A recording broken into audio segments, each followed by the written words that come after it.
So my name is Elizabeth Ouellette, and I just want to thank everyone for joining me today. You know, more than being a CMT advocate and on the board and all that, I'm a parent of a child with CMT. I do not have CMT. Johan, one of the presentations this morning, the pediatric neurologist said that 40% of CMT1A mutations are because of new mutations. And that's what my son has, is a new mutation. So, you know, let me get into so I used to be very, very, very active. Like if it exists, I did it, right? So I was doing racquetball and caving. I was living in France. I walked everywhere. I mean, if I couldn't, I would just walk everywhere. It was it was probably an addiction. I was very addicted to exercise, but I loved the other one. The roast beef. Sorry, Elizabeth. If everyone could mute themselves. Yeah, the ham. Ma'am, if everyone could mute themselves, it would be really helpful Ham for the didn't presentation. do well yesterday. Sorry. Guys, if you can mute yourselves, please. So I'm just going to keep talking. Okay. Did somebody talk about a ham? So anyway, up to the age of 30, I was so active. And then I was pregnant with Johan. And, you know, before I was pregnant, I have to say that I had a lot of foot problems. Always have really high arches. Sound familiar? Oh, you know, I was clumsy. I'm still clumsy. If there's something on the floor, I'm always going to trip on it. Neuromas in my feet, broken bones. And then I started getting plantar fasciitis, which is that tight band on the bottom of your feet. It was inflamed. And so I went to see this physical therapist in France where I was living at the time.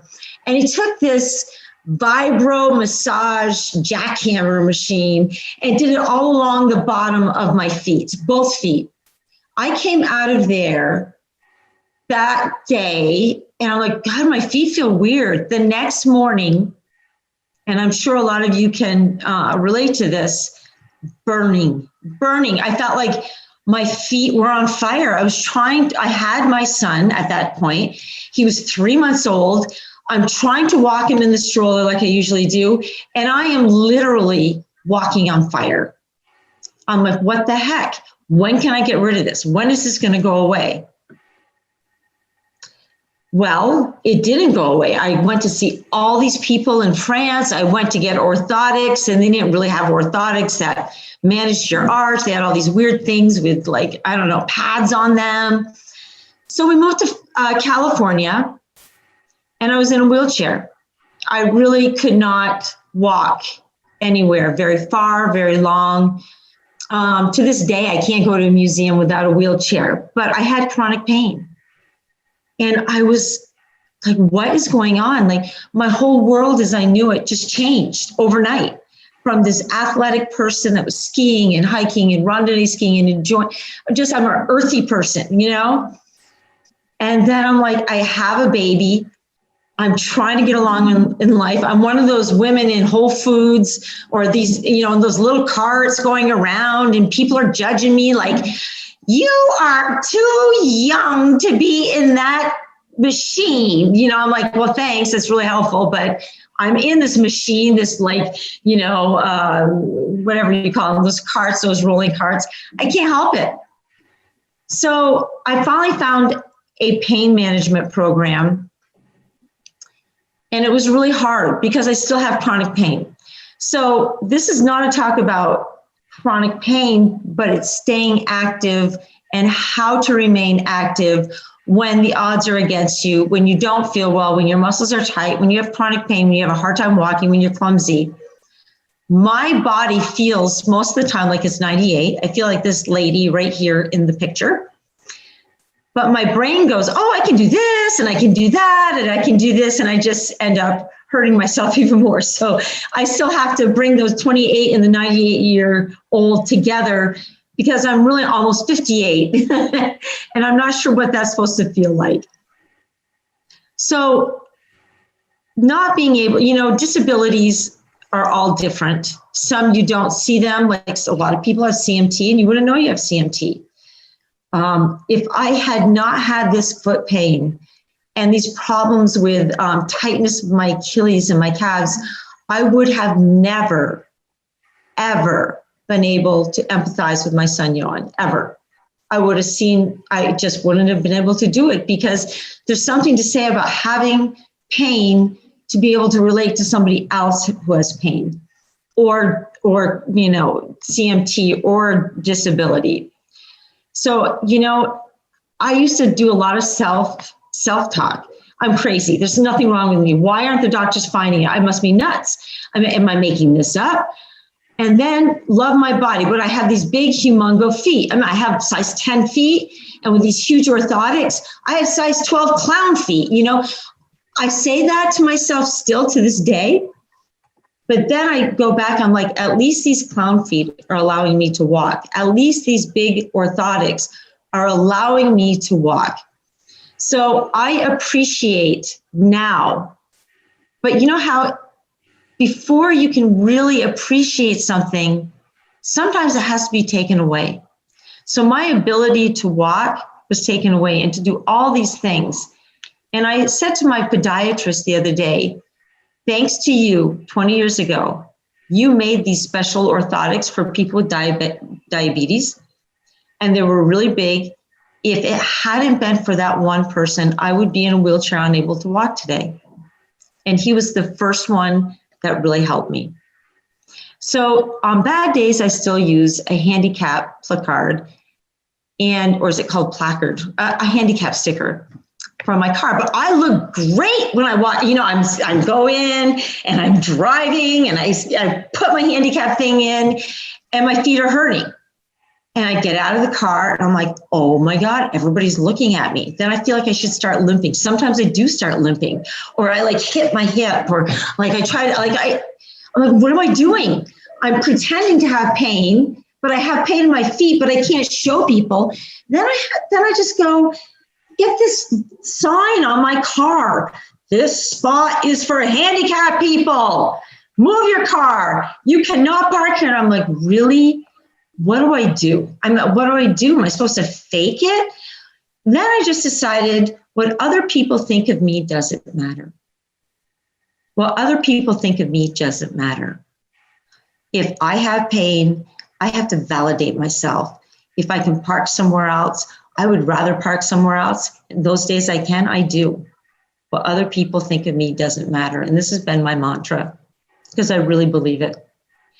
And I've also tried to love these feet of mine.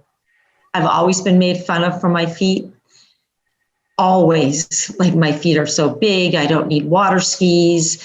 I don't need skis for the water. I mean, water skiing and, pontoon boat feet. And, it's just, I've had problems with my feet. We had to send away for special shoes when you were little and this and that. I'm like, these feet, they have a purpose, and they're big because I'm tall. And so if I have size 12 feet and they're sticking way out, oh, well, I've come to love those sneakers and love those feet because they allow me to walk. All right. And sometimes when you have chronic pain, there were times when I was in a really bad place. I'm like, I don't even matter. It doesn't even matter. Like, why am I struggling to stay active? I was sitting in a wheelchair. I'm withering away. I have a baby. I feel like the world would be better off without me. And I've had these thoughts. And, I came across this statistic, and I'll never forget it. You matter because you know what the chances are of you being born? It's winning the lottery 3 times or more. How many people have won the lottery once? No, I can't see everybody, but I sure haven't. I haven't even won $5 in the lottery, right? It's 1 in 400 trillion. That's your chances of being alive on this earth. So what does that mean? That you have purpose. There's a reason for you being here. There's a reason for my foot pain. There's a reason for me to be in existence. And what is that reason? That's for everyone to figure out. But while I'm here, I want the best quality of life possible. With chronic pain, how do you do that? So a lot of people say with CMT, there are no treatments. And Bethany Malash gave a Skype meeting with me the other day. And I've been thinking, I've heard this before, but there are treatments for CMT. And one of them is, guess what? Staying active. The others are AFOs, surgery, occupational therapy. These are current treatments. We don't have a medicinal cure, but you can slow down the process by staying active. Now, do I mean you can stop the nerves from demyelinating or the axons from not working? No. But by keeping your strong muscles strong and your weak muscles as strong as possible, you are going to fare so much better. Your quality of life is going to be so much better. But when somebody says, you got to exercise, I used to do jazzercise. Like I was one of those women in a leotard, like this picture. I'd be like, let's go, come on, let's go. And 1, and 2, and 3, and 4, let's go, out the door, let's go. You know, and I like seriously gave aerobics classes all through college. And I would be like, get down on the floor, get those abs working. And I could do abs for like 30 minutes. And all the guys would be going, oh, and I'd be like, do it. You know, just like, thank God I had something to slow me down because I'm at no empathy for anybody. Just, you know, and actually at that time it was all these college kids and, you know, it was jazzercise, right? Jane Fonda, jazzercise, leg warmers. And then sometimes after the whole change in my physiology and chronic pain, I'd be like, look, the only exercise I've done this month is running out of money. I'm a student, okay? So exercise doesn't have a great name for itself. It's like, oh, you got to do it for your own good. And that's sort of what I'm saying. You do it for your own good, but you got to, you know, if I go to the gym, which no one's going to the gym, you compare yourself with others. Oh, look at that woman. Oh, look at that man. Oh, they have 6-pack abs. Oh, look at those muscles. Look at that definition. Listen, I have tried to build definition in my arms even when I didn't have chronic pain way back, and there's just no way my arms are going to be defined at all. If anything, my tricep is now hanging down and it's just never going to be defined, okay? It's not very comfortable when you start exercising again. It's a routine you have to get into. And for some reason lately, and it's a struggle still for me, but lately I go, oh my God, it feels so good to get on my horse and horseback ride. And every day I have to just do some stretching. Stretching is so important when you have CMT, when you have tight muscles. And then the next day, there's this other voice in my head that says, you don't need to stretch today. I'm like, yeah, I do. I have this conversation all the time. You don't need to stretch. No, you don't. No, you don't. Just take today off. It'll be fine. And I talk myself out of exercising, and I've never been like that. But I still struggle today. And I know I feel better when I get out and move, but I feel like I have like 4 voices in my head, all telling me different things. And the days I get out there and I do anything, even if it's walking down the driveway and back, I feel better. But it's that mental part that goes, So today is really hard to get moving. Sometimes I'm in bed with my little hairless cats and I don't want to get out of bed. Or I don't have the time, which is nonsense. The gym is too expensive. Well, now it's COVID. No one's going to the gym, so get a program at home. There's a lot of inexpensive one. It's just too much. It's just, I'm too old. I'm too thin. I'm too tired. I'm too anything. But let's figure out this. Why is it so important to exercise or to stay active? Let's say stay active, all right? It does not matter how slowly you go, as long as you do not stop. And I believe that. It doesn't matter. Listen, my husband he bikes. And when biking is not like, oh, I'm going to go out for a 30-minute bike ride or a 20-minute bike ride. It's like all day, 200 miles, double century, 3-day ride. And I compare myself and I'm like, oh, I'm so lame. Then I have to stop the negative self-talk. It's okay. I'm going down the driveway. I'm going to look around. I'm going to see what's there. I'm going to ride my horse. I'm going to see my horse. Why is it important to stay active? You don't have to be super active, 10,000, 12,000, 15,000 steps. You don't have to do that. get out there and do what you can and move. Why? At first, a long time ago, they said, CMT, don't exercise. You're just going to make everything worse. That is not true. That is not true. That is not true. That is not true. Exercise will improve your independence, your quality of life, and your functional ability. But, you know, a lot of people, I think, should probably see a physical therapist if you have a hard time with balance and see what's safe for you. The water is great. And when Johan, my son, was growing up, I'd be like, oh, you better not play tennis anymore. You're going to sprain your ankle. Oh, maybe you shouldn't do this. Dr. Shai just said, let him do what he wants to do as a kid. He's fine. He will find his own boundaries. And he did. So with children and young adults, encourage them to stay active. It's so important. And it's hard during these COVID times, right? So like I said, we do have treatments today. We have AFOs. Many of you have braces. There's so many on the market. Surgery, physical therapy, occupational therapy. So with these things, staying active is a huge part of treating your CMT. If you have a dog, get out there and walk your dog, right? Moving, it releases endorphins. You start to feel better. You start to feel happy. And the benefits is strength, balance, independence, decreased fatigue. I know a lot of people with CMT are fatigued. Doing a little bit, not too much, will help you feel better. And it's a different fatigue. It's a fatigue of working out or walking or using your body rather than the fatigue like, oh, I'm so tired, I could barely get up. It improves mood, it improves sleep, weight loss. And some people have a hard time, they're in wheelchairs, but you can still do movement and activity when you're in a wheelchair. I know I was there, okay?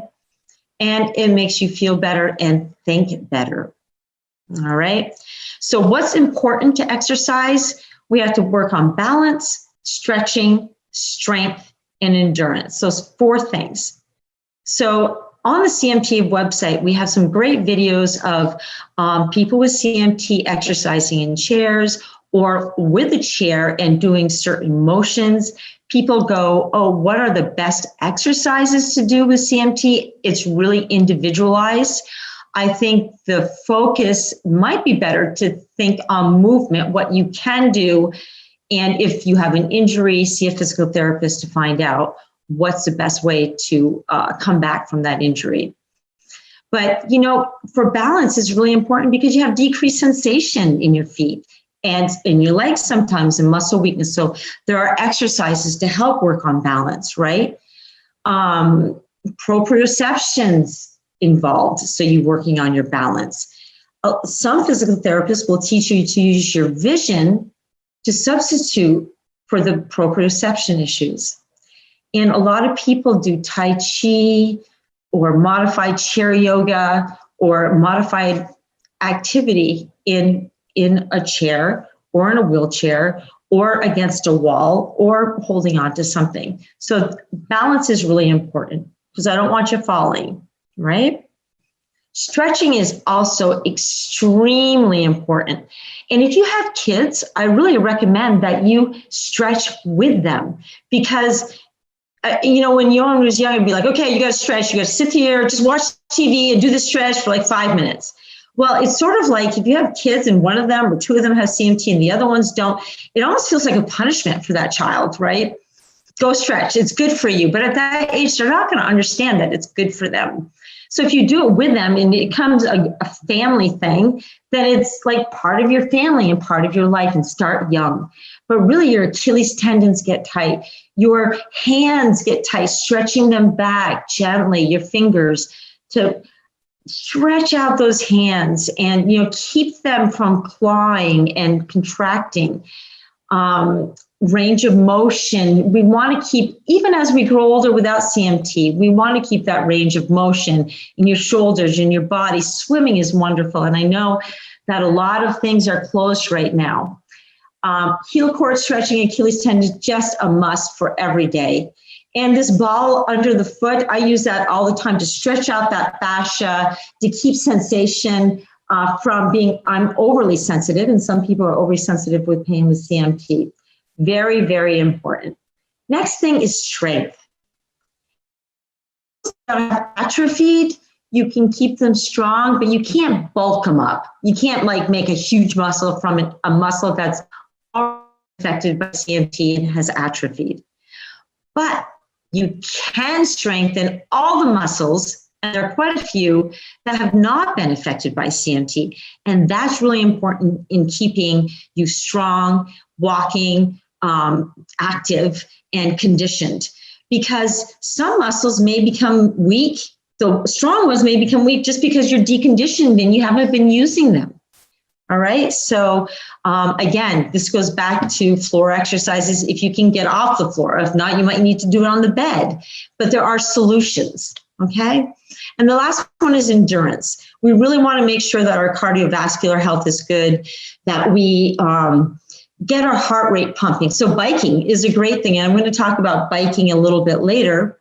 Also, on the CMT website, one of our board members, Steve O'Donnell, is just an amazing athlete. He has CMTX, and he made this CMT exercise series to share with everyone with CMT, to show them a little bit what his practice is, what his philosophy is, and what his exercise series looks like. So that's always and we also have a Pilates video on a couple of them on the CMT website. So there's a lot of resources on our website that I'd really like you to look at and take a look at and try them out. So a lot of you, and it's no laughing matter, the fatigue issue, okay? It's exhausting. I mean, my son has fatigue. I have fatigue. Some people take things like Nuvigil, which is used for narcolepsy, and you can get it if you have sleep apnea. It's not really a stimulant, but it helps, keep you aroused and awake. Or get checked out for sleep apnea. That's a big one with people with all over the world, but especially with CMT. Restless legs can keep you up at night, even though your quality of sleep is bad. If you're anxious, depression, talk to your doctor about that, because that also can play into fatigue. If your muscles are not working at 100%, you're going to expend a lot more energy just trying to get through space and to do your task of every day. You're going to be tired. So, my clock looks like it's tired. What time do you want to do that? Oh, tired time. It's like all the time. And it's hard to get out there and be active, right? Sometimes getting out there and doing a little bit, not overdoing it, but doing a little bit will help you. And also try to look for underlying causes of fatigue that could worsen your already fatigue that's from CMT. I've talked a lot about chronic pain. I have chronic pain, and some people with CMT have pain, some people don't. Some people definitely have neuropathic pain or pain of the muscles. Don't let your doctor say that people with CMT don't have pain. That's not true. Okay. So to really work with pain, and it's hard when you're in pain to do exercise. That's the last thing you want to do is move a joint that hurts, right? If you have chronic pain, and I have a whole nother presentation on this, but please ask me the questions because I've had a lot of experience in this. But pain education, finding out what's causing your pain and why. Relaxation, biofeedback, that's seeing how, for example, I don't know if everybody knows what biofeedback is, but they have monitors, and it shows you, for example, if you want to bring your heart rate down, you can work on it and see your progress through a machine or a little device, and that just gives you the feedback necessary to bring your whole body down, and it really works. I've gotten to the point where I have Raynaud's in my hands. A lot of you have cold hands and feet. You can actually have blood flow go back in through the power of your mind using biofeedback. And I never thought that was like something that I could do, but you can do it. It's like almost you feel like you're a magician or something. See a psychologist if you need to, or a therapist. And chronic pain really responds well to activity. It doesn't, when you have chronic pain, you feel like, oh, pain is a signal to stop what you're doing. But when it becomes chronic, that doesn't work anymore. When it becomes chronic, you have to just overcome some of that, but work with pain medicine, pain management team to help you get through that. And there are not a lot across the United States that I've been really impressed with, but there's a lot of information, and I would love to talk to anybody dealing with chronic pain. I just talked to a mom with a son with chronic pain the other day, and we came up with a plan. All right. So to put it all, together, kids, find activities. This is my son, Johan. This is him snowboarding when he could snowboard. When he went snowboarding, I couldn't go because I don't do well in the snow. And all I kept thinking of, and I just listened to David Tannenbaum's emotional support group, and I'm thinking, I spent my whole day in a tizzy, anxious because of this. But here he is on a snowboard going up the slopes in Vermont. All I kept thinking, he's going to fall. He's going to fall in the powder. He's not going to get up. He has a back issue. So it's a good thing that I have my husband there pushing him to do some things beyond his, comfort zone. And it wasn't me, because he would be completely neurotic right now if it were just me raising him. But this, picture down here on the left, they went camping when he was young.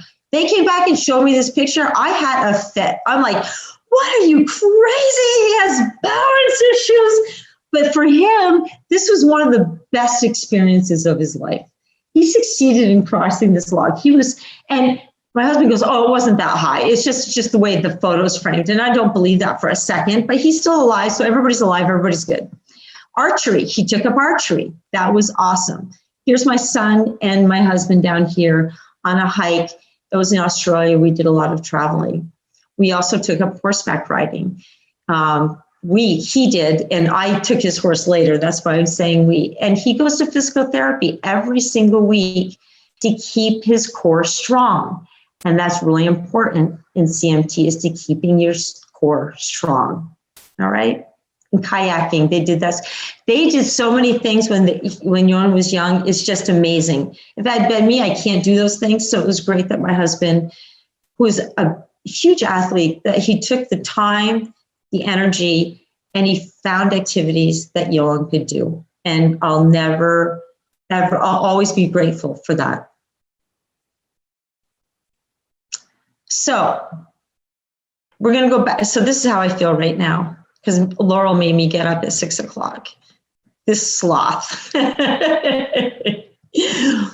So let's go back through this, okay? Treatments for CMT, AFOs, to walk better, to be safe, talk to your primary care physician, see a sleep medicine doctor if you're fatigued, pulmonologist. We have a pulmonologist on our advisory board who's wonderful. Ear, nose, throat doctor, make sure everything is clear. You can sleep, have great hygiene. There's medication you can take for fatigue and activity. So it's really important that you feel the best you can feel so that you can allow activity into your lives. And, we have some really strong people with CMT in our community that do triathlons and, races. That's a minority. I'll be glad. I'm just happy I can walk around the block. So whatever you can do, accept it, embrace it, and keep doing it, all right? Safely.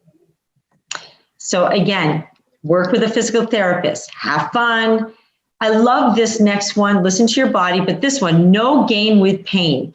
Do you remember when I was in the Jane Fonda phase, I'd be like, you're not going to be able to make any strides if you don't have pain, just beat the pain. And that's been something that's been really hard to get out of my head.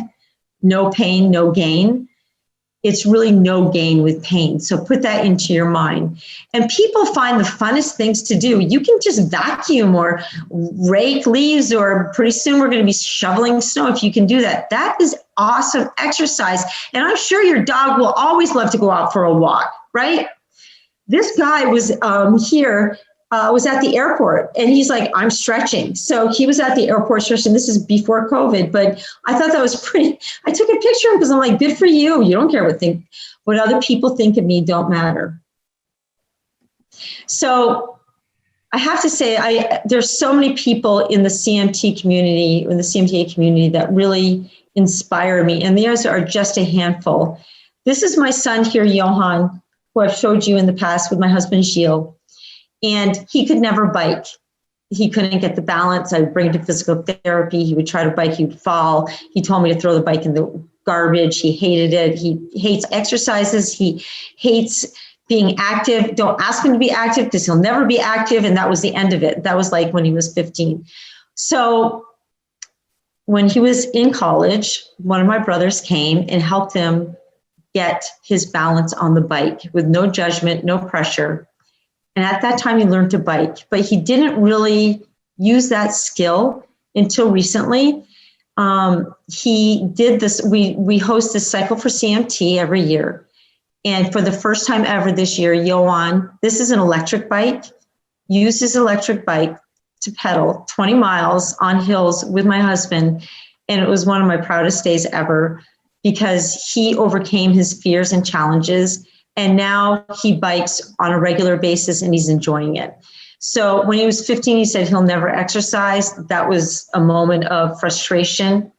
Today, he understands the value of physical therapy, but it just takes time, and biking. So he's on now, and then he even went mountain biking with an electric bike. I'm like, whoa, this is getting way out of control, right? So this is Gina Sweeney. She's dancing. That's a form of exercise. Come on, just put that music on and just go for it. Get down tonight. This guy right here with his AFOs, he's out there traveling, walking and traveling. That's exercise. It's exhausting. Then some people have bikes where you can walk and it supports you and you can move through space, and that's exercise too. So there are a lot of things out there that you can use to exercise. This little girl is a champion karate. There is skiing for people with disability. And I was thinking, when I saw this picture, this is Sarah Kesty, and she's on our advisory board, and she had a blast out there on the slopes. And I was thinking, I should do that. I used to ski. I bet you I could do that. That would be fun. This guy here, he rowed for CMT for his fundraiser this year. So rowing is a sport I never even thought of. And then this person is on a gun range in a sort of like a seat walker kind of thing. And this person's on a horse. Why not horseback riding and biking, of course? So this is, I think I can't see it with the screen, but I'm sorry. I believe this is one of our friends, John White. He came to the Cycle for CMT in Vermont. He did those hills when he couldn't do them. He walked his bike and he kept on going, and he's training, and he's an awesome guy. So to sum things up, be CMT active any way you can. You don't need to run a marathon. You don't have to stretch, work on your endurance and balance. Join our Facebook group. We have a wonderful Facebook group. If you're on Facebook, it's called CMT Active. And it's people that join together and they talk about their activity levels and what they do. And they kind of like either commiserate or give each other tips. It's a wonderful group. Also on the CMTA website, cmtausa.org, we have a lot of videos. We came out with this guide to physical and occupational therapy, which is on our website. It's a flip book. Steve O'Donnell's exercise series is there. We have balanced walking with poles. I don't know if anybody uses poles to walk. And we have articles and webinars and so much more. And if you're interested in doing the Cycle for CMT, it's a cycle and walk for CMT, check it out. Check out what we've done, cycleforcmt.com. And so just to close, this is Johan on his bike training for his ride. And he has such a great attitude. Never give up, stay focused, stay positive, stay strong. Thank you. I'm going to stop sharing my screen. And I would love to entertain any questions there are. I hope you enjoyed that. Yeah, the chat was, your presentation's so wonderful, Elizabeth. And in the chat room, most people were sharing stories and comments. So not a ton of questions, but one of the questions I noticed that came in is, and I don't know if you can speak to this or not, but it sounds like, Audra, when you wear AFOs, that your feet go numb and they can't seem to to prevent that? Are they not numb without them, but then they go numb when you wear AFOs? I'm going to go back to gallery view so we can. Yeah, so we can see. Let's talk about that, because AFOs, I was transcribing one of Dr. Pfeffer's talks the other day, and he said, it's too bad you can't just try AFOs, bring them home, and if they don't work, you bring them back. They're sort of like horse saddles. You buy a horse saddle, you put it on your horse, you can't give it back, and it's like $3,000. AFOs are very expensive, but there's so many types of AFOs. And he really believes in AFOs that move with you. I think he calls them ground reaction braces. So a couple examples of those are like the Fat Brace, the Autobach, if I can remember, the ones from Las Vegas, the Helios. If you can find, and it might be that the AFO is impinging on a nerve, because that makes me think it's impinging on a nerve and causing something, because I have a sciatic problem. So when I sit down for too long, my whole left leg feels tingly. So is that Sandra? Where are you? It was Audra.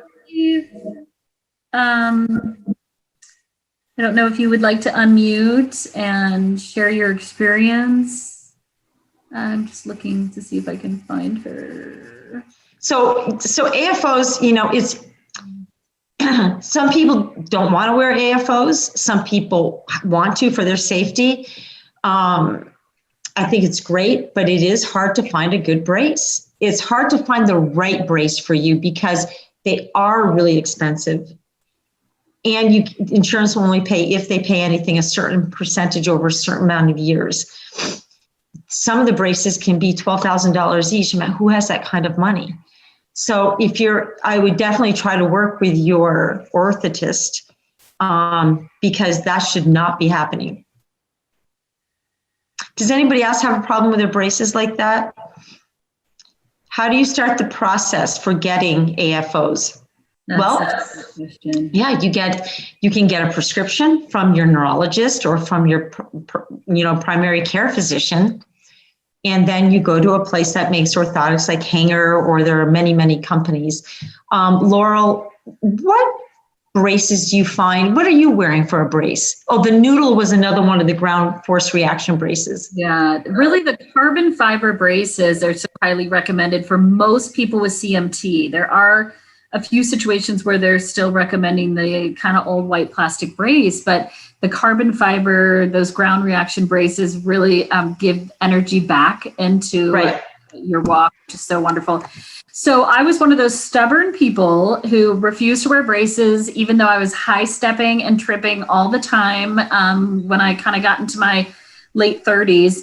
And I finally realized I was on the sidelines of life instead of in the mix, and I like to be right in the mix of everything. So I figured people were either going to be staring at me because of the way I walk by high stepping around, which was making me very nervous and uncomfortable, or they can stare at me because I have these awesome braces on my legs. So finally, at the age of 41, I decided to try braces. I'd learned a lot about the Allard Blue Rockers, and I tried those, and I was one of the very fortunate people that they worked for me immediately. I didn't have to, we had to make some adjustments in terms of padding and whatnot, but that was the right brace for me. And so they take me everywhere I need to go. And just sticking with the theme of being active, I don't come by it naturally. I'm not one of those people that wants to work out 5 days a week. I have to dig very, very deep to motivate myself. And I put little things in place to help with that. First of all, I have two teenagers, and one of my top parenting philosophies is to lead examples. So I make myself exercise so that my children see me exercising. And that is a huge motivating factor. And I just started doing some weightlifting, light weightlifting with my son because he's really into fitness. And so this has really upped my CMT active what I'm doing, because I have committed to be in our home gym with him at the garage 3 times a week. So that was a really long answer, Elizabeth, but I wear Blue rocker braces. But I did want to share my CMT active story because I think staying CMT active is so incredibly important. I talk to community members all the time, and the ones who are doing okay are the people who are staying active. That's a very generalized statement, so please take it with a grain of salt. No, it is. In general, you can't say for every case. In general, people who exercise, or rather stay active, do much, much better over time than people who are sedentary. Okay. And somebody asked, when did that change? Because 10 years ago, her neurologist said something about exercise was bad for you. There were papers that came out not too long ago, maybe, I don't know, it's probably been that amount of time. It was very questionable, like how much is too much. And, if you're really sore for 24 to 48 hours, you've done too much. Back it up and work towards your goals. But exercise, there have been studies, and exercise is definitely encouraged. Now, so I know that Dr. Shai doesn't encourage like jogging or like really hard impact stuff, because the way people with CMT walk, it puts more stress on your knees, your ankles, your hips. So you don't want those things to go out of whack either. And they really think that, weightlifting is good, swimming, biking, anything that gets you moving, Tai Chi, anything, Pilates, anything like that's it's not really hard. Some people don't have a problem and they can do it, more power to them. But for most people, a softer, low impact activities are recommended.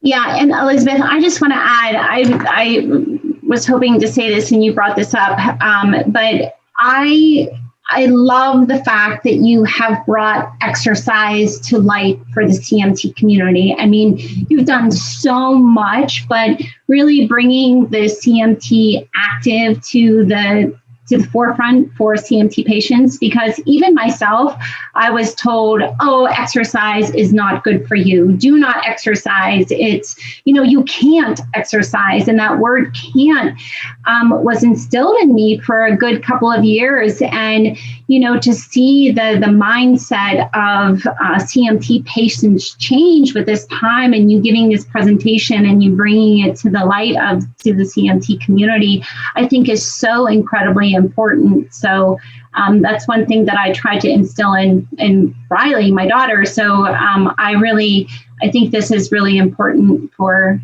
everyone to hear. Yeah, thank you, Gina. Thank you for that comment. And I was going to mention you because, I'll talk to you on Monday morning. Hey, how was your weekend? Oh, good. We went for a bike ride. And that means she means Chris, Gina, and Riley went for a bike ride, and the dog. Of course, Gina's probably like bringing the dog and, trying to bike at the same time. But, but she keeps Riley active. And where's Riley go? Oh, I have to bring Riley to dance, or I have to bring Riley to Pilates, or I have to bring. So Riley is learning, growing up, staying active is really important. She has to, she has to. So, and I hope that, the world of CMT and, new diagnosis, and even, those of us that are on this call right now really take what you're saying to heart. And it's, I remember when I first met Dr. Shear, which we heard from this morning, I don't necessarily run, I trot, but, at that time I was like trying to trot. He's like, Gina, what are you doing? Don't do that. He said, you can walk fast, but, I don't want you to hurt yourself. But I think that if everybody can find their own pace of exercise, whether that be, whatever it is, I do yoga, but I do yoga for me. They always say, well, you got to take off your shoes. You got to do this. You got to do that. Well, I don't take off my shoes.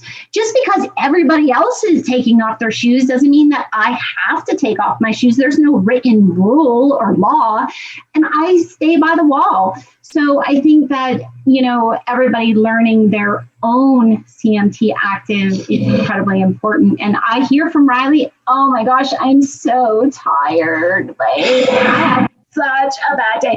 Like, no, like, we're doing this. And, so I'm hoping that I can teach her, as she gets older as well. So thank you. Thank you for that. Yeah.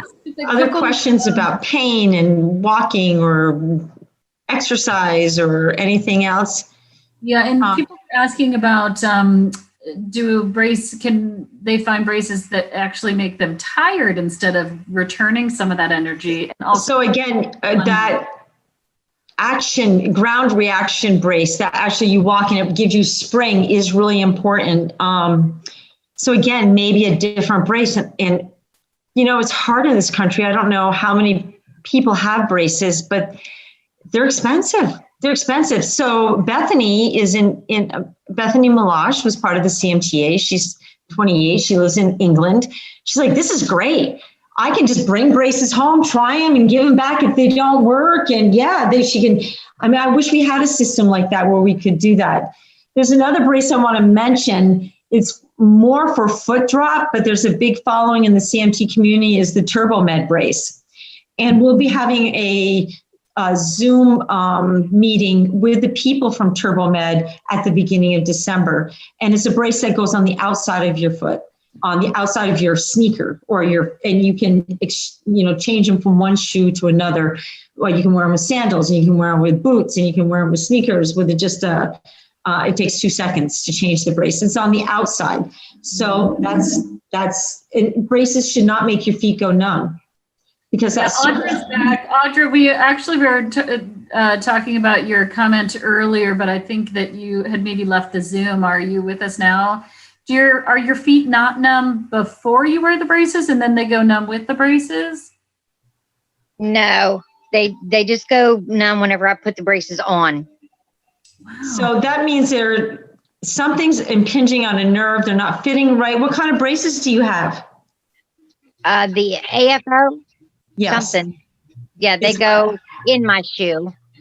Mm-hmm.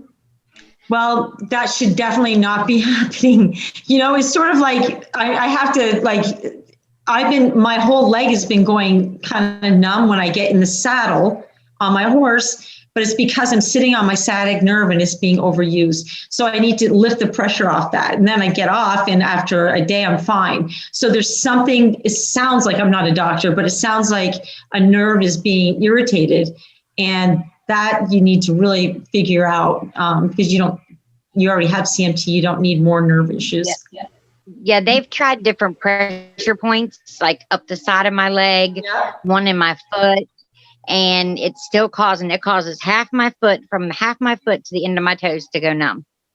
Oh, I'm so sorry to hear that. Well, I hope they can find a solution for that.